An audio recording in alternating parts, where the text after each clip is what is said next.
Assalamualaikum warahmatullahi wabarakatuh. Kali ini kami akan menjelaskan tentang kolbu, ruh, akal, dan nafsu. Apa itu kolbu? Apa itu ruh? Apa itu akal, dan nafsu? Banyak di antara kita yang belum memahami komponen-komponen apa saja yang ada di dalam hati kita ini.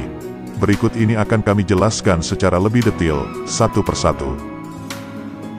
Kolbu, pada dasarnya memiliki makna ganda. Ada makna secara syariah dan hakikiyah. Secara syariah, kolbu diartikan sebagai segumpal daging yang mana baik buruknya akan memberi dampak besar terhadap jasad seseorang. Sebagaimana sabda Rasulullah Shallallahu Alaihi Wasallam, ketahuilah bahwa dalam diri ini terdapat segumpal daging. Jika dia baik, maka baiklah seluruh tubuh ini, dan jika dia buruk, maka buruklah seluruh tubuh. Ketahuilah bahwa dia adalah kolbu. Hadis riwayat Bukhari dan Muslim. Secara lughawiyah, kolbu memiliki arti asli yaitu jantung. Dan ini sejalan dengan hadits di atas bahwa ketika jantung kita sehat, maka seluruh tubuh kita pun akan sehat dan bebas dari berbagai penyakit. Namun sebaliknya, jika jantung kita biarkan kotor, maka darah yang mengalir ke seluruh tubuh pun akan menjadi darah yang kotor dan menjadi biang penyakit. Sementara makna secara hakikiyah, kolbu adalah sebuah organ yang bersifat sir atau tidak berwujud. Namun ketika seseorang tersebut melakukan sebuah kemaksiatan, maka akan muncul bercak-bercak hitam yang lama-kelamaan akan mengeraskan kolbu. Sebagaimana Allah Ta'ala berfirman dalam hadits qudsi, telah kami bangun dalam diri Bani Adam sebuah bangunan. Di dalam bangunan itu terdapat dada. Di dalam dada terdapat kolbu. Di dalam kolbu terdapat fuad atau mata hati. Di dalam fuad terdapat syagaf atau hati nuran. Di dalam syagaf terdapat lub atau lubuk hati. Dalam lubuk hati terdapat sir atau rasa, dan di dalam sir ada aku, Allah. Menurut ahli tasawuf, kolbu diartikan pula sebagai sebuah latifah atau titik sensor, dimensi ketuhanan yang tidak mempunyai bentuk fisik sebagaimana difahami oleh sebagian kita. Untuk membuktikan bahwa kolbu itu bukanlah daging hati, kita bisa melihat dan menyaksikan seekor ayam atau kambing yang kita potong kemudian kita bedah perutnya, maka kita akan menemukan pada hewan tersebut segumpal daging yang disebut hati.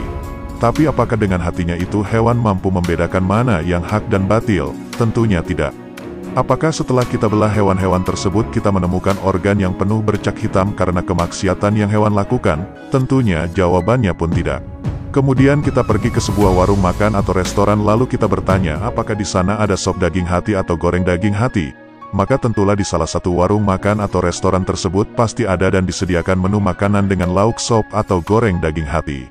Tapi coba kita tanyakan apakah di sana ada sop atau goreng daging kolbu? Maka jawabannya pasti tidak ada karena kolbu tidak diperjualbelikan dan bukan untuk dimakan dan bukan pula berbentuk segumpal daging. Daging hati yang berbentuk segumpal daging itu dalam bahasa Arab disebut kabid, bukan kolbu. Adapun kolbu menurut Imam Al-Ghazali radhiyallahu anhu, dalam kitabnya Ihya Ulumuddin adalah ruh, akal atau nafsu. Berikut ini akan kami jelaskan lebih mendalam, apa itu ruh. Firman Allah Ta'ala dalam surah Al-Isra ayat 85. Dan mereka bertanya kepadamu tentang ruh. Katakanlah, ruh itu termasuk urusan Tuhanku, dan tidaklah kamu diberi pengetahuan melainkan sedikit. Dalam kitab Sirul Asror karya Syekh Abdul Qadir Al-Jilani dikemukakan sebagai berikut. Makhluk yang pertama kali diciptakan oleh Allah Ta'ala adalah ruh. Ruh siapa? Ruh Muhammad Shallallahu Alaihi Wasallam. Sebagaimana telah Allah firmankan dalam hadits qudsi, aku ciptakan ruh Muhammad dari cahayaku. Ruh adalah hakikat Muhammad dan hakikat Muhammad disebut nur. Kenapa disebut nur? Karena bersih dari segala kegelapan. Ruh Muhammad adalah ruh termurni sebagai makhluk pertama dan asal seluruh makhluk. Sebagaimana sabda Rasulullah Shallallahu Alaihi Wasallam, aku dari Allah, dan makhluk lain dari aku. Dari ruh Muhammad inilah Allah menciptakan semua ruh di alam lahut, negeri asal setelah 4000 tahun dari penciptaan ruh Muhammad. Kemudian ruh-ruh tersebut diturunkan ke tempat yang terendah, dimasukkan kepada makhluk yang terendah, yaitu jasad. Jasad itu sendiri diciptakan Allah dari bumi yang tersusun dari 4 unsur, yaitu tanah, air, api, dan angin. Setelah diwujudkan jasad itu, maka Allah menitipkan ruh darinya ke dalam jasad, dan sebagai barang titipan pastinya Allah akan mengambil kembali titipannya itu. Ketahuilah ruh itu memiliki perjanjian awal di negeri asalnya, yaitu alam lahut, dan isi perjanjiannya adalah ketika Allah bertanya kepada semua ruh. Dan ingatlah, ketika Tuhanmu mengeluarkan keturunan anak-anak Adam dari sulbi mereka, dan Allah mengambil kesaksian terhadap jiwa mereka, seraya berfirman, "Bukankah aku ini Tuhanmu?" Mereka menjawab, "Betul, Engkau Tuhan kami. Kami menjadi saksi. Kami lakukan yang demikian itu agar di hari kiamat kamu tidak mengatakan, 'Sesungguhnya kami Bani Adam adalah orang-orang yang lengah terhadap keesaan Tuhan.'" Quran Surat Al-A'raf ayat 172. Tapi sayang banyak ruh yang lupa dengan perjanjian awalnya terhadap Allah Ta'ala, sehingga mereka terlena dan terlalu nyaman tinggal di dalam jasad sebagai tempat terendah bagi mereka. Ruh yang setia dan tetap memegang perjanjian awal pada hakikat mereka tetap berada pada negeri asalnya, yaitu alam lahut, meskipun badannya di bumi. Namun sangat sedikit orang yang sadar dan berkeinginan pulang atau kembali ke negeri asalnya. Oleh karena itu Allah melimpahkan kenabian kepada Ruh Agung Muhammad sebagai penunjuk jalan dari kesesatan mereka. Nabi Shallallahu Alaihi Wasallam mengajak mereka agar kembali dan sampai serta bertemu dengan Allah Ta'ala. Sebagaimana salah satu sifat Rasulullah Shallallahu Alaihi Wasallam adalah tablik, yaitu untuk memberikan basyirah dan huda kepada manusia menuju jalan Rabb-Nya. Tapi sebagai manusia biasa, Rasulullah Shallallahu Alaihi Wasallam memiliki keterbatasan waktu di dunia ini untuk menjalankan tugasnya tersebut. Maka kemudian Allah mewariskan tugas ini kepada para ulama yang solih yang sudah mencapai kesucian ruh dan telah Allah berikan basiroh, pandangan yang jelas kepadanya. Siapa mereka? Mereka adalah para wali Allah. Para wali Allah sebagai ahli basiroh telah dibukakan mata hatinya untuk mengetahui jalan menuju Allah. Mereka itulah yang disebut ahli ruhani. Dalam ilmu tasawuf, ruh terbagi ke dalam 4 bagian. Yang pertama, ruh al-Qudsi, atau ruh termurni, yaitu ruh yang berada di alam lahut, atau alam marifat, atau alam tertinggi. Ruh ini adalah hakikat manusia yang disimpan di dalam lubuk hati. Keberadaannya akan diketahui dengan taubat dan menanamkan kalimatul iman dengan sungguh-sungguh. Bukan hanya bersyahadat la ilaha illallah di mulut saja, namun ditanamkan dengan kokoh ke dalam kolbu. Ruh ini dinamakan oleh ahli tasawuf sebagai bayi manawi atau tiflul ma'ani. Ruh inilah yang senantiasa akan mampu berhubungan dengan Allah Ta'ala, sedangkan badan atau jasmani ini bukan mahramnya bagi Allah. Ruh al-Qudsi telah Allah tempatkan di dalam rasa, atau sir. Alatnya adalah ilmu hakikat, yaitu ilmu tauhid. Amalannya adalah mudawamah nama-nama tauhid, dengan lisan sir, tanpa suara dan huruf. Siapapun tidak ada yang mampu melihat atau menelitinya kecuali Allah. Adapun keuntungannya yaitu keluarnya tiflul ma'ani, musyahadah serta terarah dan melihat kepada zat Allah dalam keagungannya dan dalam keindahannya dengan penglihatan sir. Kedua, ruh sultani adalah ruh yang memiliki lapisan atau balutan cahaya di alam jabarut. Tempat ruh ini adalah fuad, atau mata hati. Alatnya adalah marifat, dan amalannya adalah mudawamah asma Allah dengan lisan dan kolbu. Adapun keuntungan pengolahan dari ruh sultani adalah melihat pantulan jamalilah, atau keindahan Allah. Ketiga, ruh sairani rawani, atau ruh ruhani, adalah ruh yang memiliki lapisan, atau balutan cahaya di alam malakut. Tempatnya adalah kolbu. Alatnya adalah mudawamah asmaul batin tanpa suara dan huruf. Hasilnya adalah marifat kepada Allah Ta'ala. Hidupnya hati dan musyahadah di alam malakut, seperti menyaksikan surga dan malaikat-malaikatnya. Tempatnya di akhirat adalah surga tingkat kedua, yaitu Jannatun Naim. Keempat, ruh jismani adalah ruh yang memiliki lapisan balutan cahaya di alam mulki, atau alam terendah bagi ruh. Ruh jasmani telah Allah tempatkan di dalam jasad antara daging dan darah, tepatnya di wilayah dada, dan anggota badan yang zahir. Alat untuk mengolah ruh ini adalah syariat, hasilnya adalah wilayah pertolongan Allah, yaitu mukasyafah, terbukanya hijab antara manusia dengan Allah, dan musyahadah, atau merasa berhadap-hadapan dengan Allah. Keuntungan di akhirat akan ditempatkan di Jannatul Mawa. Setiap ruh itu mempunyai tempat di daerah keberadaannya, dan alat pengolahannya, hasil pengolahannya, dan cara pengolahannya yang tidak pernah sia-sia, yang diketahui secara rahasia maupun secara terbuka. Oleh karena itu, wajib bagi setiap manusia untuk mengetahui cara mengolah dirinya, sebab apa yang dilakukan di muka bumi ini akan diminta pertanggungjawabannya kelak di hari kiamat. Tujuan utama didatangkannya manusia ke alam terendah adalah agar manusia berupaya kembali mendekatkan diri kepada Allah, dan mencapai derajat kembalinya manusia ke tempat asalnya dengan menggunakan kolbu dan jasad. Maka perlu ditanamkan bibit tauhid di ladang hati, agar tumbuh menjadi pohon tauhid yang akarnya tertanam di dalam rasa dan menghasilkan buah tauhid, untuk mencapai ridha Allah Ta'ala. Syekh Abdul Qadir Al-Jilani menyebut ruh atau hakikat Muhammad itu adalah akal. Lalu apa itu akal?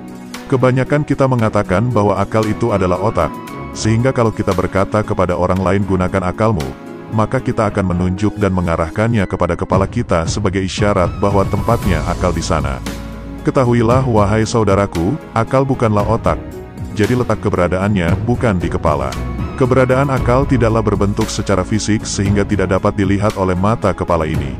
Tapi meskipun demikian, fungsi dan gerakannya dapat dirasakan.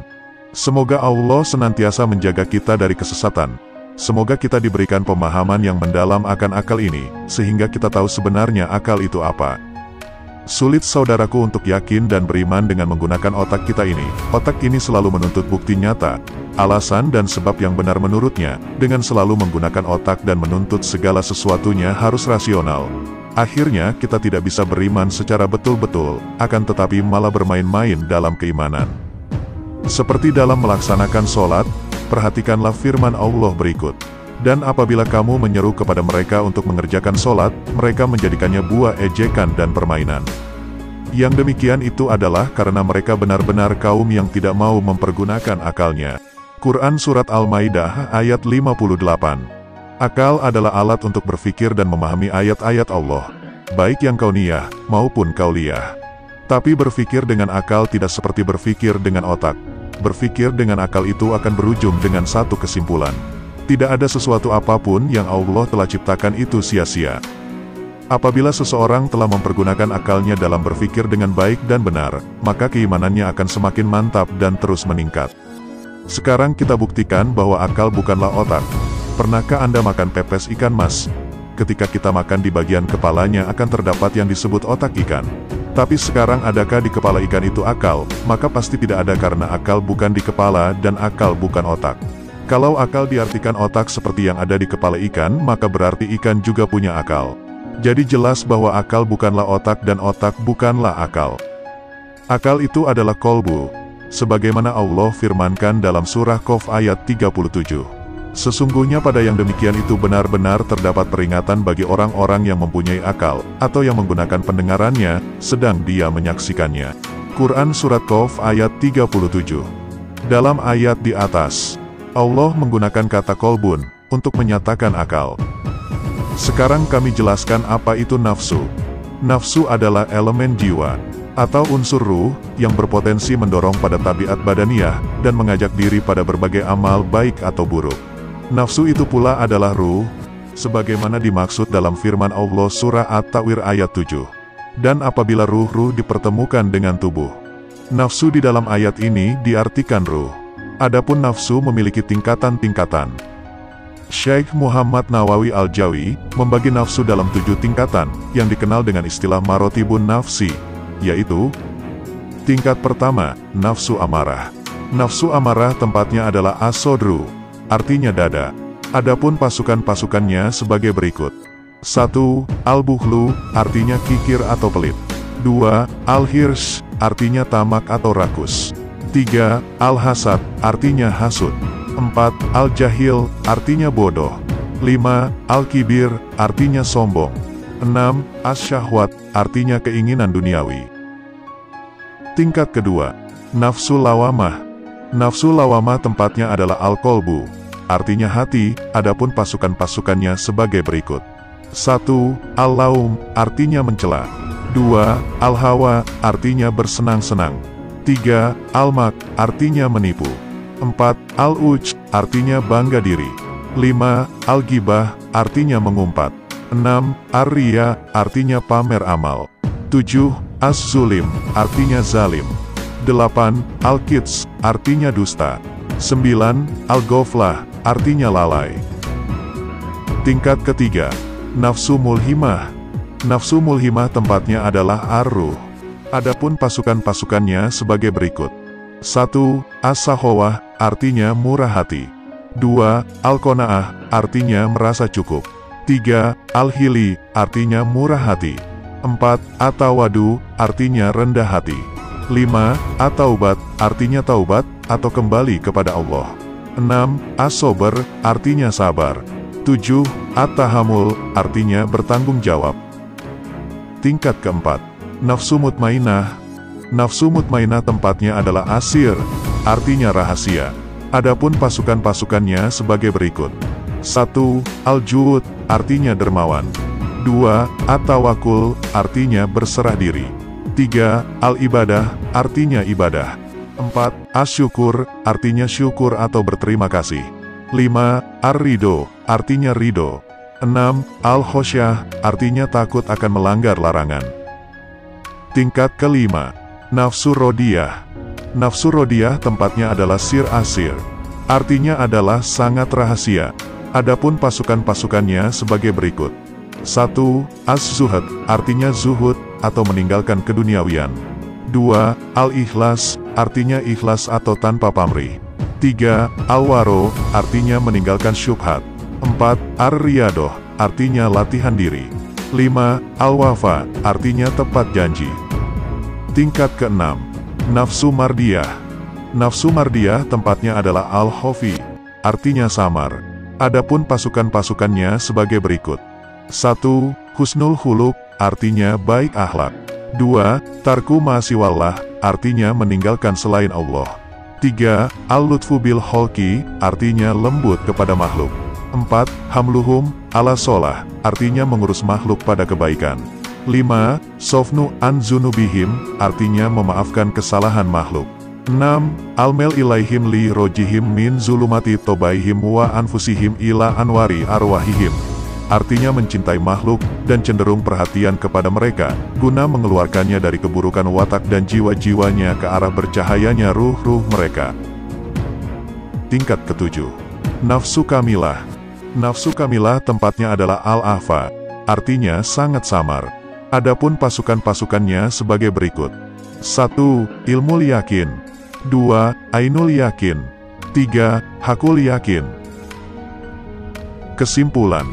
Dari semua pendapat di atas dan penjelasan di atas, kita dapat menarik sebuah kesimpulan atau garis besarnya, yaitu, pada hakikatnya, kolbu, ruh, akal, dan nafsu, adalah satu kesatuan yang utuh dan tidak dapat dipisahkan. Bahkan Imam Al-Ghazali radhiyallahu anhu mengatakan dalam kitabnya bahwa kolbu, ruh, akal, dan nafsu itu adalah satu. Tidak memiliki perbedaan, semuanya merupakan hal yang sama. Sehingga jelas bahwa keempat nama tersebut pada dasarnya adalah satu hal yang sama, memiliki fungsi dan tugas yang sama.